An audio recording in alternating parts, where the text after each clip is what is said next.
saying, do you want a cup of tea? Can we go for a walk? Being side to side with your teenagers. I hadn't realised how powerful those tiny rituals and connections were in family life, because they feel really ineffectual if you're going through a terrible time or having a crisis. But actually persevering with the small stuff, eating together, listening to music together, just being around when they come in and go out of rooms is really, really important. And that was quite a surprise to me. I really loved your chapter on technology because, like you, I've observed from talking to parents that they tend to be quite polarised in their attitudes towards it. So it's either it's a shame that, have the phone and do whatever you want with it, or there's almost a kind of terror and fear around it. So I liked how balanced you were, and I really liked your policy of the digital sunset. And I was just wondering if you could share that with us, but also how difficult it's been for you to enforce. Yes, I think I'm in the book. I am very loath to issue commands and to-dos and very definite things that one should do. But the only thing that I'm absolutely sure must happen is that you mustn't let your teenagers, particularly your younger adolescents, have their phone overnight in their bedroom when they're on their own, when they're vulnerable, when they're tired, when everything seems mad and difficult in the middle of the night. That's for me the digital sunset, taking the phone away at 9 p.m. When they were 12 and 13, 14 was really, really important. And then negotiating and listening as they got older about when they wanted the phone and what they were going to do with it. And by that point, they'd learned that it wasn't a happy place in the middle of the night being on the phone. So I think that's the only thing I felt very powerfully to say, don't let that happen. But otherwise, it's really about curating and moderating their behaviour and helping them and learning what they're doing. I don't see screens as bad. I actually see them as really powerfully good, actually. And we are where we are with social media, I think. So it's how we use it, not trying to stop them using it completely. And it's just, it really, for me, the screen debate was really about, don't have it in your room. And when we did that with our elder, I've got 4 children, so my 2 elder teenagers, we gave them smartphones without really knowing their first generation. We didn't know rules. With my 2 younger teenagers, when they get the phones, they were told, you will only get them if you give them up at 9 p.m. at night. And this, we want to have access. We want to be able to discuss it with you. So we started in a much better place, and I'm hoping parents coming through will start in a better place. But with my 2 older daughters, it was very hard to retrospectively set that rule. The phone is very much part of the peer group, and from talking to teenagers, everyone wants to be part of a peer group, and that's how they develop their identity. And it was sort of, I was taking away part of their identity by taking their phone away. But, I look back on it, and I think we did endure kind of a year of incredible sorrow, around the phones. But if you can be strong enough to it's so hard to do it when you've not done it, but start with saying, can you not have your phone tonight in your room, perhaps? And I think teenagers can never be underestimated. They're really smart. They will work out what makes them feel bad and what makes them feel good. And it's never just the screen. It's always everything else that's going on in their life and around them. It's the context of who they are, what's happening at school, what's happening in family life, what's happening in mum and dad's relationship. All of that is the context that plays into how they feel about what they see. And finally, I wanted to ask you, because we're on the cusp of the summer holidays, and it's an unusual one because it's been a particularly fraught year for most families, I would say. So for anybody who's listening who is the parent of a teenage daughter, what advice would you give them as we enter the summer holidays? Well, don't panic, don't catastrophise, don't have stories and fantasies in your head of finding them drunk in a ditch and all of that. Just be calm, listen to them when they tell you what you're doing. Set boundaries with consequences that make everybody comfortable. And I think, really, after the pandemic, that was a very stressful time. That's like an intense workout for them, neurologically, physically, mentally. This should be the summer they restore themselves. This is their summer of fun. This is not a summer to catch up on academic work. This is not a summer for them to meet all the expectations that you wanted of them. This is a summer to let them relax. And I really feel very strongly that the goal for teenagers this year for them to have their fun, have their relax, lie in and sleep, sit in the mess in their bedroom, to have that break, to restore themselves after what they went through last year. Hoping any parents of teenagers listening will have found that useful. That's it from me for another week. Make sure you download Global Player for Apple or Android. As well as listening live to LBC, you can listen back to this and other LBC programmes, as well as listening to a range of podcasts. I'll be back next Saturday at 7 p.m. Coming up at 10 tonight on LBC, it's Nick Abbott. But first, here's Daniel Barnett. Thanks, Natasha. It's your weekly chance to get legal advice on any subject you want. So if someone owes you money, or you've been in an accident and you're seeking compensation, give me a call. If you're being bullied at work, or you've been discriminated against, or you think you're not being paid correctly, I can help. And I'm also going to be discussing how you can deal with noisy neighbours. I'll explain how to get evidence, what your local authority can do to help, what an abatement notice is, and why going to court really isn't a very good idea. All that and more with me, Barrister Daniel Barnett, until 10 o'clock. Call me on 0345 60 60 973.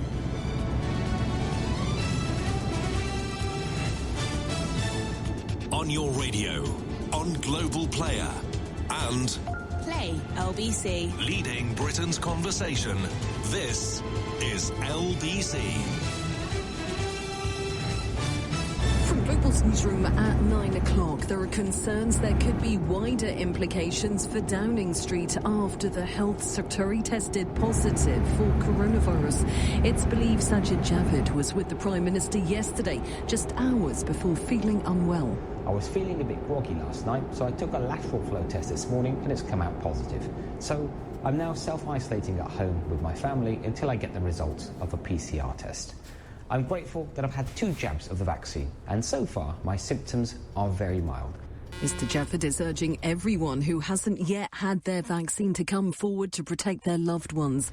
These people at a pop-up clinic on Wandsworth Common in London says that it's the only way life will return to normal. I think once everyone's got their vaccine, then hopefully they'll all be protected. And the vaccine's obviously stopping people from dying as much, which is good. I felt I was managing everything really well, but with Freedom Day, it feels there's a lot more to be anxious about. Business owners across Western Germany and southeast Belgium are assessing the damage after widespread flooding. At least 165 people have died and more than 1,000 others are still missing. One of the places in Belgium badly hit is Verviers. Supermarket owner Francois Wilman is devastated by what's happened. It's my life, my money. It's finished. It's finished. British holidaymakers say they're frustrated about the latest guidance requiring them to quarantine when they return from France. Anyone arriving back into England from Monday will have to self-isolate for up to 10 days over fears about the spread of COVID. But the rule is still being lifted for fully vaccinated travellers from all other amber list countries. Ian Marcroft had to cancel his trip to France. The government don't seem to be able to act in a proactive manner that gives people enough time to be able to plan all these things, especially when you've got a lot of, hoops that you've got to jump through and make sure that you've got everything, all the relevant paperwork to do everything. Meanwhile, more than 100,000 people have marched across France to protest against forced vaccination of health workers. President Emmanuel Macron's plans would also require a COVID-free certificate for people to enter restaurants and cinemas. The president announced the sweeping measures earlier this week to fight a rapid surge in infections. And today is provisionally the hottest day ever recorded in Northern Ireland. Temperatures reached 31.2 degrees Celsius in County Down this afternoon. LBC weather, a warm night with clear skies for most areas. Light rain continuing across northern and western Scotland, a low of 12 degrees. And tomorrow, hot sunshine across much of England and Wales with a chance of sharp showers later on in the day. Overcast in Scotland with light rain across the north, a high of 31 degrees. From Global's newsroom for LBC, I'm Zora Suleiman. The advice offered in this hour is for guidance only. You should always seek your own independent legal and financial opinion. This is LBC from Global, leading Britain's conversation. The Legal Hour with Daniel Barnett. A very good evening to you. I'm Barrister Daniel Barnett and I'm here till 10 o'clock tonight to answer all your legal questions. If you've got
is literally plugging numbers into a calculator. The judge will do it for you if you're not sure how.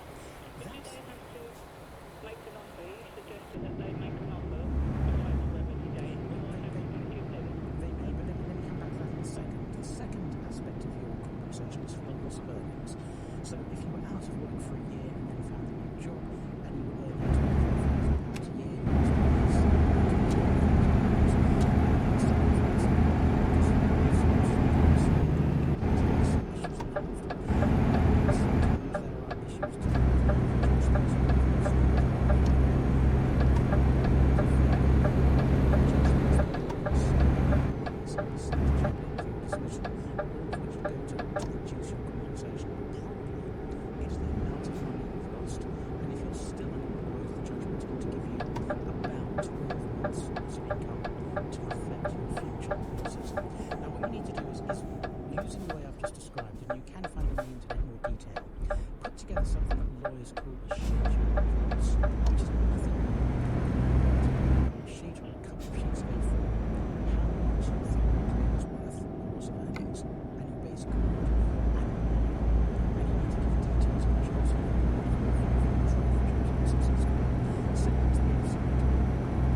So if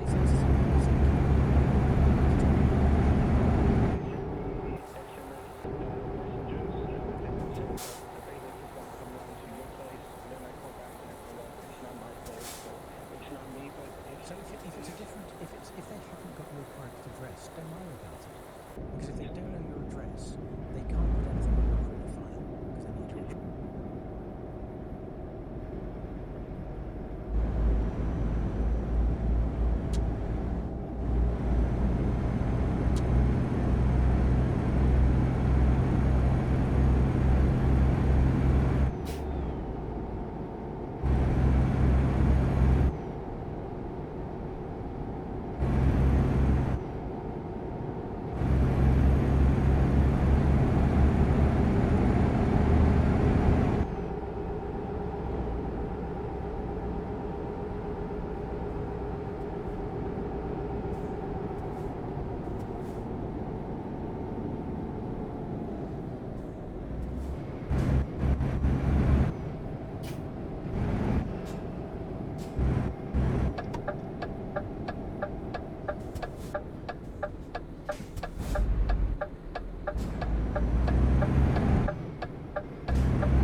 you